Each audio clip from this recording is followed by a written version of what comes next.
Hello guys, कैसे हो आप सभी। ये जो चैप्टर है हमारा चैप्टर नंबर 4 आज हम लोग करने वाले हैं और चैप्टर का नाम है हमारा क्या, एडमिशन। आप यहाँ पर देख सकते हो सबसे बड़ा चैप्टर हमारा एडमिशन का ही है, 242 पेज का। ऐसा कोई चैप्टर है जो हमारा 242 पेज का हो, बताओ। ऐसा कोई भी चैप्टर है? नहीं सर, सबसे बड़ा चैप्टर। इसका मतलब है कि इसमें हमारे नंबर ऑफ़ पार्ट्स, जो हमारे एपिसोड्स बनने वाले हैं, बहुत ज़्यादा बनने वाले हैं। तो आपको चिंता नहीं करनी है, आपको ये नहीं सोचना कि इसके 20 पार्ट बन गए, 25 पार्ट बन गए, 30 पार्ट बन गए, या कितने भी पार्ट बने, मुझे फ़िलहाल तो पता नहीं है। तो आपको चिंता बिल्कुल नहीं करनी कि इतने सारे पार्ट्स कैसे बन गए। तो चैप्टर बहुत बड़ा है, तो नंबर ऑफ़ पार्ट्स बहुत ज़्यादा बनने वाले हैं। अब स्टार्ट करते हैं बिना किसी देरी के चैप्टर नंबर 4। तो 4.1 पे आ जाते हैं हम लोग। और इससे पहले आप लोगों से रिक्वेस्ट करूंगा, आप लोग पार्ट नंबर कह रहा हूँ, चैप्टर नंबर 1, 2 और 3 आप लोग जरूर देख कर आओ, क्योंकि आपको ओवरऑल, या देखो 100 में से 100 से मार्क्स चाहिए ना, ओवरऑल 100 में से 100 चाहिए आपको। तो फिर आप वो तभी आएंगे ना जब आप लोग सारी हमारी वीडियो को देख कर आओगे। जी सर, हमने सर आपका chapter number 1, chapter number 2, chapter number 3 हमने आपका देख लिया है। देख लिया तो अच्छी बात है, तो आपको दिक्कत नहीं आएगी इस वाले चैप्टर में। अगर आपने नहीं देखा होगा तो कहीं ना कहीं दिक्कत आएगी आपको। Chapter number 4, admission of a partner. Sir ये क्या होता है, एडमिशन ऑफ अ पार्टनर क्या होता है? जैसे कि आप लोग जानते हो कि हम लोगों ने पुराने वाले चैप्टरों में ये सीखा हुआ है कि कम से कम पार्टनरशिप में 2 पार्टनर हो सकते हैं, कम से कम हो सकते हैं, और ज़्यादा से ज़्यादा ये हमारे दोस्तों 50 हो सकते हैं। ज़्यादा से ज़्यादा ये 50 हो सकते हैं। कहने का मतलब है कम से कम 2 और मैक्सिमम 50 हो सकते हैं। मैं ये कह रहा हूँ, मान के चलो हमारे बिजनेस में अभी शुरुआती स्टेज पे हमारे 4 पार्टनर थे। अभी कितने पार्टनर थे? 4 पार्टनर थे। 5वां कह रहा है कि सर मैं आपके बिजनेस में ना आना चाहता हूँ। मैंने बोला आ जाओ, कोई दिक्कत थोड़ी नहीं है। 5वां मतलब आना चाहता है। जो पार्टनर हमारे बिजनेस में आना चाहता है ना, उसको बोलते हैं एडमिशन ऑफ अ पार्टनर। इसको क्या बोलते हैं? Admission of a partner. पहले 4 थे, 5 थे, 6 थे, कितने भी हो सकते हैं, लेकिन उसके बाद कुछ और पार्टनर्स, या तो एक या एक से ज़्यादा, 2 3 भी एक बार में आ सकते हैं, एक भी आ सकता है, 2 3 पार्टनर भी आ सकते हैं कि सर मुझे आपकी कंपनी ज्वाइन करनी है, मुझे आपकी कंपनी ज्वाइन करनी है, मुझे आपकी पार्टनरशिप ज्वाइन करनी है, मुझे आपकी पार्टनरशिप ज्वाइन करनी है। तो बिल्कुल वो ज्वाइन कर सकता है। लेकिन दोस्तों उसके ज्वाइन करने से ना बहुत ज़्यादा दिक्कत होने वाली है। वो सर दिक्कत कितनी बड़ी होने वाली है, वो आपने जो देखा ना, 242 पेज का हमारा चैप्टर है। 242 पेज का हमारा चैप्टर दोस्तों आपको सारा पढ़ना पड़ेगा सिर्फ उसके एक एडमिशन की वजह से।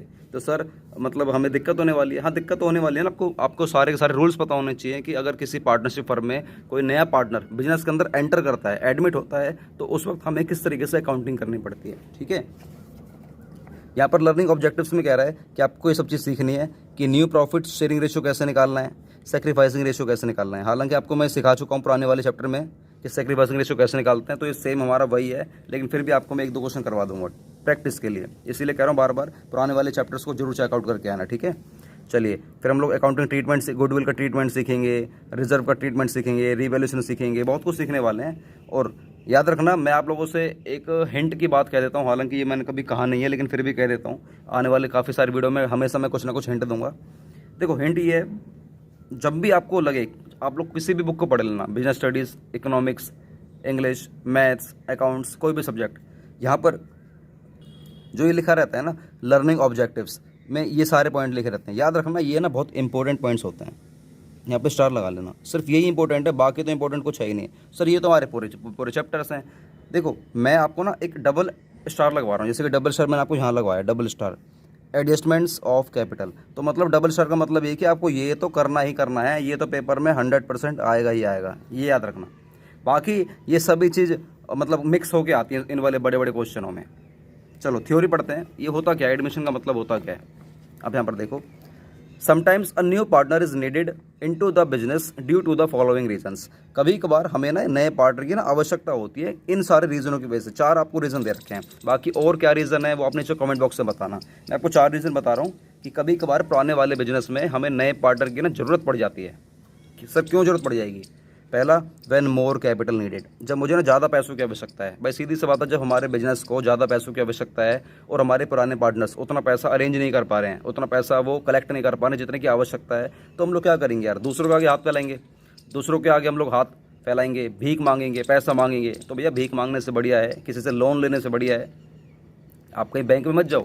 बैंक में जाओगे, लोन लेकर आओगे, वहाँ पर ब्याज देना पड़ेगा। आप एक काम करो, अपने बिजनेस में ना किसी को पार्टनर बना लो, किसी को पार्टनर बना लो। जब वो पार्टनर हमारे बिजनेस के अंदर आएगा तो वो आपकी तरह क्या लेकर आएगा? मोर कैपिटल लेकर आएगा। मोर कैपिटल लेकर आएगा, जैसे कि हम लोग अपने बिजनेस को एक्सपेंड कर पाएंगे, मतलब उसको फैला पाएंगे, बड़ा कर पाएंगे। क्या बात समझ में आ रही है?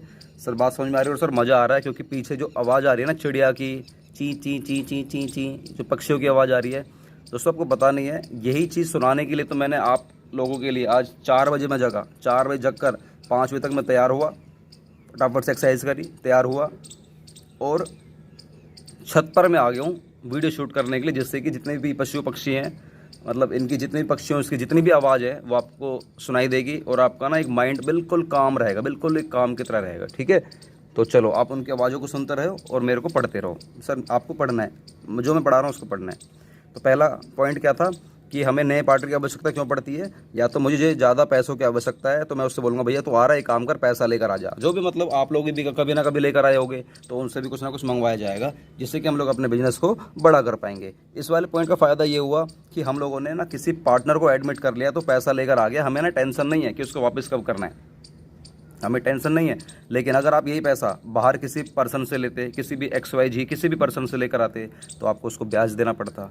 हो सकता है कि ये वाला पैसा आप कहीं लोन लेकर आते बैंक से, तो बैंक वालों के पास आपको कुछ ना कुछ गिरवी रखवाना पड़ता और बैंक वालों को भी ब्याज देना पड़ता। बैंक वाले ये तो है नहीं हमारे भैया घर के रिश्तेदार हैं कि आपको बिना ब्याज के आपको पैसा दे देंगे, उनको ब्याज देना पड़ता और उनको कुछ गिरवी रखवाना पड़ता। तो उन सबसे बच जाते हैं, इसीलिए हम लोग नए पार्टनर को एडमिट कर लेते हैं। हालांकि घाटा भी है, नए पार्टनर को एडमिट करने का मतलब ये होता है कि आप लोग पहले 3 पार्टनर काम कर रहे थे, तो जो भी प्रॉफिट हुआ करता था तो तुम लोग 3 बांटा कर देते ना, लेकिन अब उस प्रॉफिट को हम लोग 4 बांटेंगे, 4 लोगों में बांटेगा। खीरा कटेगा, चारों में बटेगा। बस सीधी सी बात है, खीरा कटेगा, चारों में बटेगा। पहले तुम लोग 3 बांटा करते थे। तो हर चीज़ के फ़ायदे होते हैं, हर चीज़ के घाटे भी होते हैं। दूसरा पॉइंट, जब नया पार्टनर हमारे बिजनेस के अंदर एडमिट होता है तो क्या कारण हो सकता है। when a competent and experienced person is needed for the efficient running of the business। जब मुझे किसी लायक एक इंसान की ज़रूरत है, किसी एक्सपीरियंस्ड मुझे पार्टनर की ज़रूरत है जो मेरे बिजनेस को एफिशिएंट तरीके से ना रन करेगा, अच्छे तरीके से उसको रन करेगा, अच्छे तरीके से उसको आगे लेकर जाएगा, तो हम किसी भी पार्टनर को इसलिए भी एडमिट कर लेते हैं कि वो एक लायक होना चाहिए हमारे। हो सकता है कि हमारे बिजनेस में ऐसा कोई पर्सन नहीं है, ऐसा कोई पार्टनर नहीं है जो लायक हो, जो हमारे बिजनेस को काफ़ी आगे लेकर जाए। ठीक है, हो सकता है कि आपका बिजनेस आगे जा रहा हो लेकिन उतना अच्छी तरीके से आगे नहीं जा रहा जितना जाना चाहिए, तो उसके लिए करना क्या पड़ता है, हमें किसी एक्सपीरियंस हमें पर्सन की ज़रूरत पड़ती है। जैसे कई सारे स्कूल होते हैं वो ग्रो नहीं कर पाते हैं, वो फ्लोरिश नहीं कर पाते हैं। क्यों नहीं कर पाते हैं? क्योंकि वो अच्छे टीचरों को नहीं रखते हैं। कई सारे ऐसे स्कूल हैं, हमारे समाज में भी हैं, आपके समाज में हो सकते हैं, जो ना कम सैलरी वाले टीचरों को रख लेते हैं कि जो कम सैलरी लेगा। जो टीचर अच्छी सैलरी ले रहा है ना, इसका मतलब है कि वो एक्सपीरियंस्ड है, वो कॉम्पिटेंट है, उसके पास कुछ टेक्निक्स हैं, वो बच्चों को हैंडल कर सकता है। यही मतलब स्कूल्स मतलब मार खा जाते हैं कि वो ना कि किसी टीचर को तो लेकर आ जाते हैं लेकिन वो कॉम्पिटेंट और एक्सपीरियंस्ड नहीं होते हैं। कई ऐसे स्कूल हैं जो पैसों की मतलब लालच में आ जाते हैं और कॉम्पिटेंट और एक्सपीरियंस्ड पर्सन को लेकर नहीं आते हैं। वो किसी भी ऐसी एरे गैर नत्थु गैर किसी को भी ले लेते हैं, जिससे क्या होता है कि बच्चों का भविष्य खराब हो जाता है। इसीलिए पेरेंट्स से हमेशा ये वाली बात बोलता हूँ कि कभी भी आप किसी भी स्कूल में एडमिशन करवा रहे हो, किसी भी स्कूल में एडमिशन करवाओ तो वहाँ के टीचरों के बारे में भी जानो। ये आपके पास पूरा अधिकार है, हर टीचर, हर पेरेंट्स के पास अधिकार है, हर बच्चे के पास अधिकार है ये वाली बात पूछने का अपने प्रिंसिपल से कि जो टीचर हमें पढ़ाने आया है उसकी डिग्री क्या है, उसकी क्वालिफिकेशन क्या है, उसको कितना एक्सपीरियंस है, ये आपको पूछने का पूरा अधिकार है। लेकिन आप लोग इस अधिकार को यूज़ नहीं करते हो। भाई करो, आप लोग कब बड़े बनोगे, कब बड़े बनोगे बताओ। आपको अपने अधिकारों को यूज़ करना चाहिए। ठीक है। Third, to increase the goodwill. हम किसी पार्टनर को एडमिट करते हैं क्यों? To increase the goodwill and reputation of the business, कि हम लोग अपने बिजनेस के ना गुडविल को बढ़ाना चाहते हैं। ठीक है ना। गुडविल पता क्या हो गई, क्योंकि आपने पहले वाला चैप्टर हम लोगों से सीख लिया, इसलिए उम्मीद कर रहा हूँ कि गुडविल के बारे में आपको पता है। टू इंक्रीज द गुडविल, हम लोग अपने गुडविल को बढ़ाना चाहते हैं और अपने बिजनेस के रेपुटेशन को बढ़ाना चाहते हैं by taking a reputed and renowned person into the partnership. हम किसी एक ऐसे पर्सन को हम लोग पार्टनर बनाएंगे हमारे बिजनेस के अंदर जो बहुत रेप्यूटेड है, जिसको पूरा समाज जानता है, पूरी दुनिया जानती है, जो बहुत रिनाउंड है, बहुत प्रसिद्ध है, उसका नाम दुनिया मतलब लेती है। तो हम किसी ऐसे बंदे को ना हम लोग पार्टनर बना लेंगे। तो उसके आने से क्या होगा, हमारे बिजनेस के ना गुडविल बढ़ जाएगी। जैसे कि हम लोग पहले 3 पार्टनर थे, हम 3 पार्टनर की शक्ल देख देख कर ना सारे समाज के जितने भी कस्टमर थे ना सारे परेशान हो गए थे। अरे यार दोबारा से इन्हीं की शक्ल दिख रही है, छोड़ यार इनसे सामान नहीं ले रहे, कहीं और से सामान ले लेते हैं। लेकिन सोचो अगर मैंने किसी रेप्यूटेड और रिनाउंड पर्सन को अगर मैंने पार्टनर बना लिया तो सोचो हमारे बिजनेस की गुडविल कितनी बढ़ जाएगी। सर किसको बनाओगे? सर कौन है रिनाउंड? जैसे कोई भी अक्षय कुमार को मैंने बना लिया पार्टनर, अमिताभ बच्चन को बना लिया मैंने पार्टनर। ठीक है, चलो गर्ल्स में नाम ले लेता हूँ, लेडीज़ में नाम ले लेता हूँ। मैंने प्रीति जिंटा को मैंने बना लिया पार्टनर। मैंने ऐश्वर्या राय जी को बना लिया पार्टनर्स। ठीक है, या मैंने समझ रहे हो ना। आप नीचे बताना कमेंट बॉक्स में किसको बना लिया पार्टनर, जिससे कि मेरी सेल बहुत ज़्यादा बढ़ जाएगी। नाम लेना, ठीक है, बिल्कुल बिंदास नाम लेना, कोई दिक्कत नहीं है, बस गलत नाम मत लेना। तो उसके आने से सोचो मेरी कितनी गुडविल बढ़ जाएगी, कितनी रेपुटेशन बढ़ जाएगी, मेरी कितनी सेल बढ़ जाएगी। तो हम लोग इसलिए भी कहना कि पार्टनर को ले लेते हैं। Fourth, to encourage a capable employees by taking him into the partnership. मतलब मैं किसी एक ऐसे पार्टनर को लेकर आऊँगा अपने पार्टनरशिप में जो मेरे फिलहाल एग्जिस्टिंग जितने भी मेरे स्टाफ, जितने भी मेरे पार्टनर्स हैं, जितने भी मेरे एम्प्लॉयज़ हैं, उनको एनकरेज करेगा, इसलिए भी लेकर आऊँगा। होता है ना ये सारी एनकरेजमेंट वाली जो चीज़ें होती हैं, एनकरेज करने की जो फैसिलिटी होती है, एनकरेज करने की जो दिमाग होता है, एनकरेज करने का एक हमारे अंदर जो एक एबिलिटी होती है, काबिलियत होती है, वो हर किसी के अंदर नहीं होती है, वो एक मोटिवेशनल स्पीकर के अंदर होती है। जो पार्टनर आपको मोटिवेट कर पा रहा है, इसका मतलब है कि अगर आपको मोटिवेट कर पा रहा है ना, वो आपके स्टाफ को भी मोटिवेट कर सकता है, वो आपके एम्प्लॉयज़ को भी मोटिवेट कर सकता है। तो हमारे बिजनेस में मान लो हमारे बिजनेस में 40 पार्टनर काम करते हैं, लेकिन 40 पार्टनर ऐसे हैं 40 के 40 कि यार ये ना मन से काम नहीं करते हैं। तो मैं किसी एक ऐसे पर्सन को बनाऊंगा पार्टनर जो मोटिवेशनल स्पीकर है, जो मोटिवेट करता है। उसका काम सिर्फ यही है कि सभी को मोटिवेट करेगा, उनको जगाता रहेगा, उनके अंदर आग भरेगा, उनके अंदर पंप लगाएगा ज़िंदगी में कुछ कर दिखाने के लिए।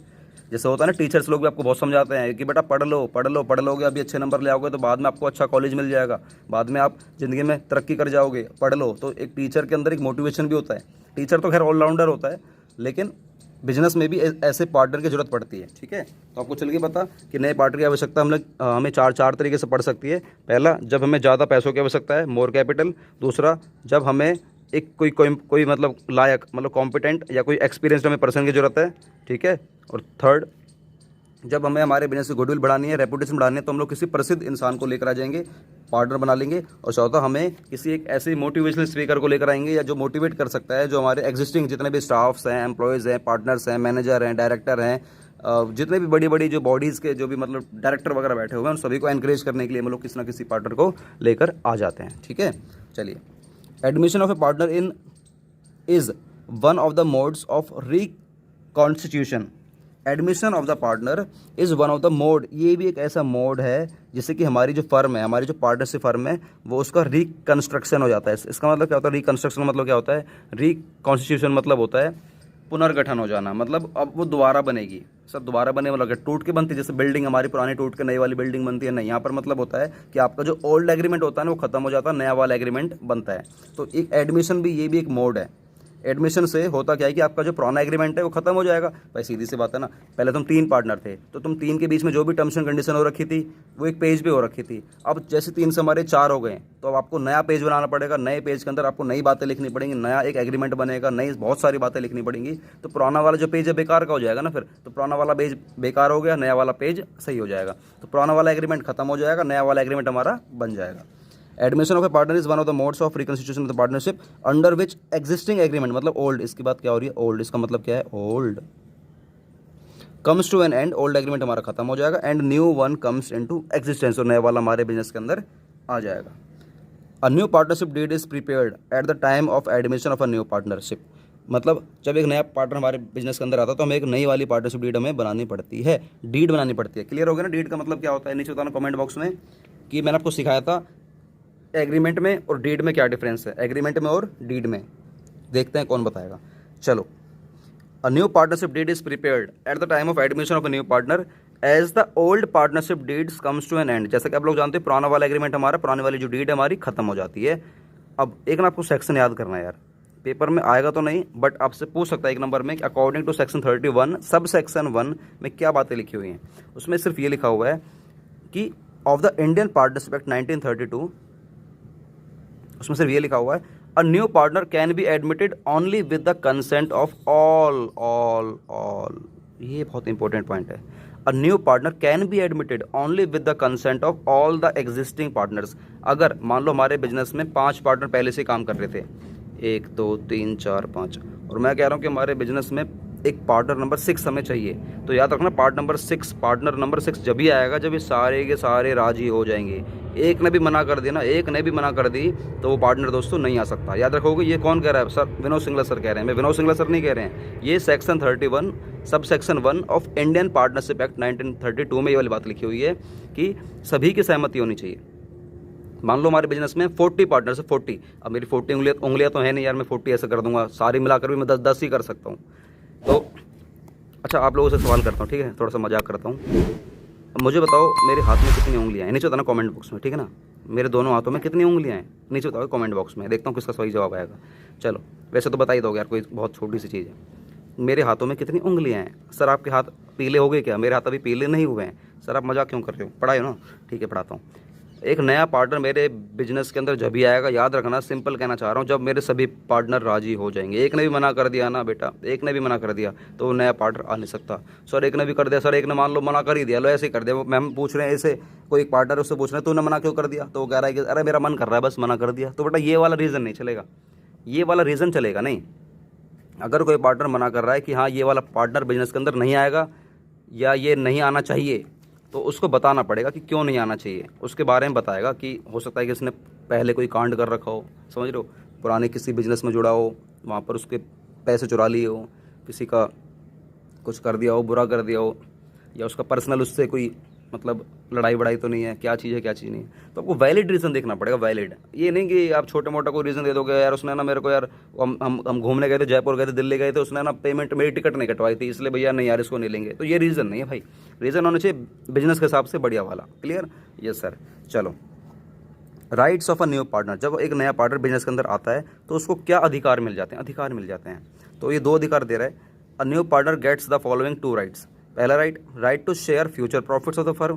फ्यूचर में जितना भी बिजनेस पैसा कमाएगा उसमें उसको अधिकार मिल जाएगा, जो जितना भी हिस्सा उसको मिलना चाहिए उतने हिस्से के लिए, जितने हिस्से के लिए आया होगा उतना हिस्सा उसको मिल जाएगा। And right to share in the assets of the firm. और बिजनेस के अंदर जितनी भी असेट्स रखी हुई हैं, जितनी भी मशीन है, प्लांट है, बिल्डिंग है, इक्विपमेंट है, कुछ भी मेरे पास असेट्स है ना, तो उसमें उसको हिस्सा मिल जाएगा। यहाँ तक कि लाइबिलिटी में भी उसको हिस्सा मिलता है, याद रखना, ना कि असेट्स ना ही लाइबिलिटी, सब में। मतलब पूरी बैलेंस शीट में जितनी भी आइटम है ना, बैलेंस शीट के अंदर जितनी भी आइटम होती है दोनों साइड में, असेट्स में और लाइबिलिटी में जितने आइटम होते हैं सभी में उसको हिस्सा मिलेगा। असेट्स में हिस्सा मिलेगा और लाइबिलिटी में उसको हिस्सा देकर जाना होगा। क्लियर हो गया? Yes sir. तो right to share future profits, future profit को बांट लेगा, जो भी रेशियो होगा उसमें बांट लेगा, और बिजनेस में जितनी भी असेट्स हैं उसमें उसको हिस्सा मिलेगा। चलो आगे देखते हैं। एट द सेम रेट, अब क्या लिखा हुआ है? At the same time he becomes liable for any liability incurred by the firm after his admission. उसके एडमिशन के बाद, याद रखना, आफ्टर हिज एडमिशन, उस पार्टनर के आने के बाद, याद रखना भाई। मान लो मेरी ज्वाइनिंग हुई है, तुम पहले 2 पार्टनर थे, तुम दोनों ने चलाया एक बिजनेस, 2 साल तक चलाया। 2 साल तक कोई पार्टनर एडमिट नहीं हुआ, कोई हुआ ही नहीं ना, तुम्हें जरूरत थी ना कभी वो कोई हुआ। और 2 साल तक तुम लोगों ने बहुत ज़्यादा जिम्मेदारी इकट्ठी कर रखी, जिम्मेदारी मतलब लाइबिलिटी इकट्ठी कर रखी है, तुम्हें इसको पैसा देना है, तो इसको देना है, इसको देना है, इसको देना है, इसको देना है। अब तुमने दिमाग लगाया, एक काम करते हैं हम ना किसी नए वाले पार्टनर को एडमिट कर लेते हैं, जैसे वो आएगा ना हमारे बिजनेस के अंदर, तो हमारे वाली लाइबिलिटी में ना इसका भी अधिकार आ जाएगा। मतलब ये भी फिर लाइबिलिटी की पेमेंट करेगा। बेटा ये पेमेंट नहीं करेगा, फिर नहीं करेगा। जिस दिन इसकी ज्वाइनिंग हो रही है, ज्वाइनिंग के बाद अगर कोई लाइबिलिटी बनती है, ज्वाइनिंग के अगर बाद कोई लाइबिलिटी बनती है तो उसमें इसका हिस्सा होगा। ज्वाइनिंग से पहले ना तो किसी असेट्स में इसका हिस्सा होगा नए वाले पार्टनर का, ज्वाइनिंग से पहले ना तो किसी लाइबिलिटी में हिस्सा होगा। असेट्स हैं तो भैया तुम दोनों की हैं, लाइबिलिटी हैं तो तुम दोनों की हैं। लेकिन जिस दिन ये एडमिशन हो गया, जिस दिन इसका एडमिशन हो गया, उस दिन से सारी असेट्स में और सारी लाइबिलिटी में इसका भी हिस्सा आ जाएगा। लेकिन हाँ, पहले तुमने क्या कांड करा, पहले वाले का जो हिस्सा है, पहले वाले का जो जवाब तुम्हें देना है ना, वो तुम दोनों को देना है, वो उस नए वाले को नहीं देना। क्लियर हो गया? Yes sir. चलो आगे देखते हैं। Eight the time of admission the new partner brings his share of goodwill and capital. याद रखना, जब भी एक नया पार्टनर हमारे बिजनेस के अंदर आता है तो वो 2 चीज़ लेकर आता है। याद रखना, बिल्कुल हमेशा बार बार चला के बोलूँगा, 2 चीज़ लेकर आता है, गुडविल और कैपिटल। याद रखोगे, गुडविल और कैपिटल, ये 2 चीज़ लेकर आता है। जब भी कोई नया पार्टनर हमारे बिजनेस के अंदर आएगा वो 2 चीज़ लेकर आएगा। क्या लेकर आएगा? गुडविल और कैपिटल। सर कितने कितने लेकर आएगा वो क्वेश्चन में बता देगा। Old partners sacrifice a share of their profits in favor of, and thus he gets a share in the future profits of the firm. The following adjustments are needed at the time of admission of a new partner. याद रखना, जब भी कोई नया partner हमारे business के अंदर आता है, तो हमें ना कुछ एडजस्टमेंट करनी पड़ती हैं, कुछ हमें ट्रीटमेंट करना पड़ता है। यही तो हमारी पूरी अकाउंटिंग है, सिर्फ यही, और इन्हीं पर ही हमारा पूरा चैप्टर बेस्ड है। जब भी कोई नया पार्टनर हमारे बिजनेस के अंदर आएगा तो हमें इन सभी चीज़ को ना दोबारा से रिपीट करना पड़ेगा हमारी बुक्स ऑफ अकाउंट्स में। इन सभी चीज़ों को हमें दोबारा से ठीक करना पड़ेगा। पहला, हमें न्यू प्रॉफिट शेयरिंग रेशियो निकालना पड़ेगा, हमें गुडविल का ट्रीटमेंट करना पड़ेगा, हमें एक रिवैल्यूएशन अकाउंट बनाना पड़ेगा जिसमें हम लोग अपनी पुरानी असेट्स और पुरानी लाइबिलिटी के बारे में दिखाते हैं नए वाले पार्टनर को कि देख ले भाई, पहले सुन ले, कि मेरी पुरानी एसेट्स हमारे पास, पहले हमारे पास मशीन थी, गाड़ी थी, ये था, वो था, ये था, वो था, और हमारे पास पहले यही जिम्मेदारियाँ, यही लाइबिलिटी हैं कि हमें इसको देना है, इसको देना है, इसको देना है, इसको देना, ताकि ना सीए ना बोले बाद में कि यार तुमने मुझे बताया ही नहीं था, तुमने मुझे बताया ही नहीं था। तो आपको एक नया क्या बनाना पड़ेगा, एक रीवैल्यूएशन अकाउंट बनाना पड़ेगा, जहाँ पर आपको रीवैल्यू करनी, चीज़ों को रीवैल्यू करनी है। रीवैल्यू मतलब दोबारा से वैल्यू करनी है आज के हिसाब से, आज के हिसाब से याद रखना, किसके हिसाब से, आज के हिसाब से। अकाउंटिंग ट्रीटमेंट करना पड़ेगा हमें, जितने भी हमारे पुराने रिजर्व पड़े हैं, जितने भी हमारे एक्यूमुलेटेड प्रॉफिट्स पड़े हैं। सर ये क्या होता है, बाद में बताऊँगा। और हमें कुछ एडजस्टमेंट करनी है, किसकी, कैपिटल्स की, on the basis of new profit sharing ratio. इसके बेस पे हमें न्यू प्रॉफिट शेयरिंग रेशो के बेस पे हमें हमारे कैपिटल्स को एडजस्ट करके दिखाना है। तो हमें ये सब कुछ करना पड़ता है, हमें हर क्वेश्चन में करना पड़ता है। जब जब हमारे बिजनेस का एडमिशन होगा, जब हमारे पार्टनरशिप में किसी नए पार्टनर का एडमिशन होगा, हमें इन 5 पॉइंट पर काम करना ही करना है। बाकी जो क्वेश्चन बोलेगा वो करेंगे, बाकी इन 5 पॉइंट पर तो हमें काम करना ही करना है। क्या बात समझ में आ गई है? ये सर बात समझ में आ गई है। अब मैं तुम्हें एक चीज़, हालांकि थ्योरी हमारी ख़त्म हो गई है, तो मैं आपको ना एक चीज़ लिखवा देता हूँ। सर क्या लिखवाओगे? लिखो, छोटा सा लिखना है, लिखना क्या समझना ही है यार आपको। तो सबसे पहले तो आप लोग यहाँ पर ये लिखो,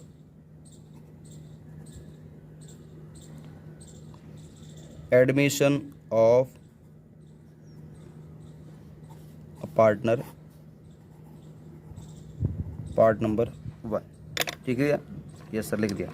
चलो अब आ जाओ, मुझे बताओ, मैंने आपको क्रक्स दे रहा हूँ, वीडियो का ना क्रक्स दे रहा हूँ, ठीक है ना, क्रक्स दे रहा हूँ। मुझे फटाफट से बताओ, जब एक नया पार्टनर बिजनेस के अंदर आता है तो मतलब क्या रीज़न हो सकता है, मतलब क्या रीज़न है, किस रीज़न की वजह से हम लोग किसी नए पार्टनर को हमारे बिजनेस में ऐड करेंगे? तो हमारे 4 रीज़न हो सकते हैं, 4 R, जिसकी वजह से हम लोग नए पार्टनर को एडमिट करते हैं। फटाफट से बताओ। पहला, जब हमें मोर कैपिटल, जब हमें ज़्यादा पैसों की आवश्यकता होती है। सेकंड, जब हमें किसी एक्सपीरियंस्ड हमें किसी पार्टनर को लाना होता है, PARTNER, जब हमें किसी नए पार्टनर को पार्टनरशिप में लेकर आना है जो कि एक्सपीरियंस्ड है, बहुत लायक है, कॉम्पिटेंट है। या जब हमें हमारे बिजनेस की गुडविल को बढ़ाना है, गुडविल मतलब सेल को बढ़ाना है, सेल को इंक्रीज़ करना है, या हमारे बिजनेस के रेपुटेशन को बढ़ाना है, तो हम लोग किसी प्रसिद्ध इंसान को हम लोग बिजनेस के अंदर ले आते हैं। और या हमें एनकरेज करना है, क्या करना है, हमें एनकरेज करना है।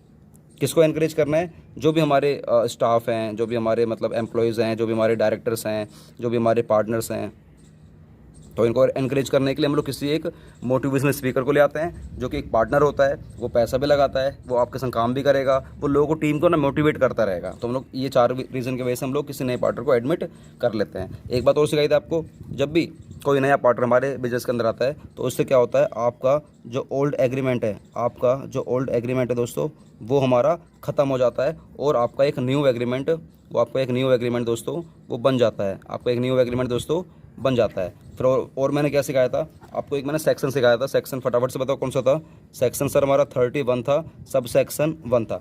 सेक्शन 31 सब सेक्शन 1 था, जिसमें क्या लिखा हुआ है, कंसेंट के बारे में बताया गया है। किसके बारे में बताया गया है? कंसेंट के बारे में बताया गया है। इसका मतलब है कि कोई भी नया पार्टनर हमारे बिजनेस के अंदर जब भी आएगा, जब सभी पार्टनर्स की इच्छा होगी, जब उनकी इच्छा होगी तभी वो आ सकता है, वरना वो नहीं आ सकता। एक ने भी मना कर दिया तो वो नहीं आएगा। उसके बाद मैंने राइट्स समझाए थे, राइट्स बताओ फटाफट से। 2 राइट्स मैंने समझाए थे, 2 राइट्स। एक नया पार्टनर जब बिजनेस के अंदर आता है तो उसको 2 अधिकार मिल जाते हैं। पहला अधिकार, उसको प्रॉफिट में हिस्सा मिलेगा, फ्यूचर में जो भी प्रॉफिट कमाएंगे। दूसरा, हमारे पास जितनी भी असेट्स हैं उसमें हिस्सा उसको मिल जाएगा, उसके बाद आपको मैंने एक बात और बताई थी कि एडमिशन से पहले की लायबिलिटी पर नए वाले पार्टनर को कोई प्रभाव नहीं पड़ेगा।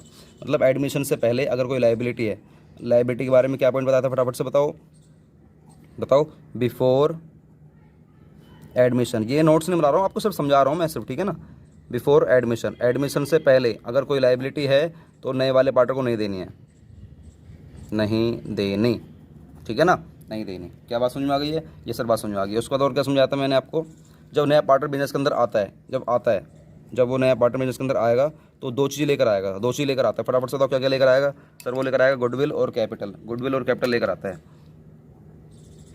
ये वाला पॉइंट मैंने रेड से इसलिए लिखवाया क्योंकि बहुत इंपॉर्टेंट पॉइंट है, गुडविल प्लस कैपिटल। हालांकि ना प्लस मैंने गलत लिखवा दिया, आपको बताऊँ क्यों। क्योंकि कभी कभार कुछ पार्टनर ऐसे भी हैं कि वो गुडविल लेकर आते हैं बस, कैपिटल लेकर नहीं आते, या कैपिटल लेकर आते हैं, गुडविल लेकर नहीं आते। लेकिन एक बात पक्की है, वो दोनों ही लेकर आते हैं, लाना ही पड़ेगा, आज नहीं तो कल तुम्हें लाना ही पड़ेगा। इसलिए मैंने प्लस इसलिए लिखवा दिया था, तो कोई दिक्कत नहीं, चलने देते हैं इसको, ठीक है। चलो, उसके बाद मैंने आपको सिखाया था क्या सिखाया था सर कि जब एक नया पार्टनर बिजनेस के अंदर आता है, तो हमें कुछ एडजस्टमेंट्स करनी पड़ती है, मतलब इन सब का ट्रीटमेंट करना पड़ता है। और वो हमारे 5 पॉइंट थे, 1 2 3 4 5 पॉइंट थे।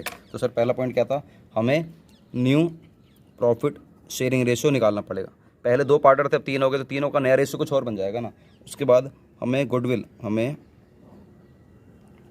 का ट्रीटमेंट करके दिखाना होगा। सर कौन सी गुडविल, जो नया पार्टनर जो लेकर आता है ना, इस वाले गुडविल को हमें ट्रीटमेंट करके दिखाना पड़ेगा। कैसे ट्रीटमेंट करते बाद में सिखाऊंगा।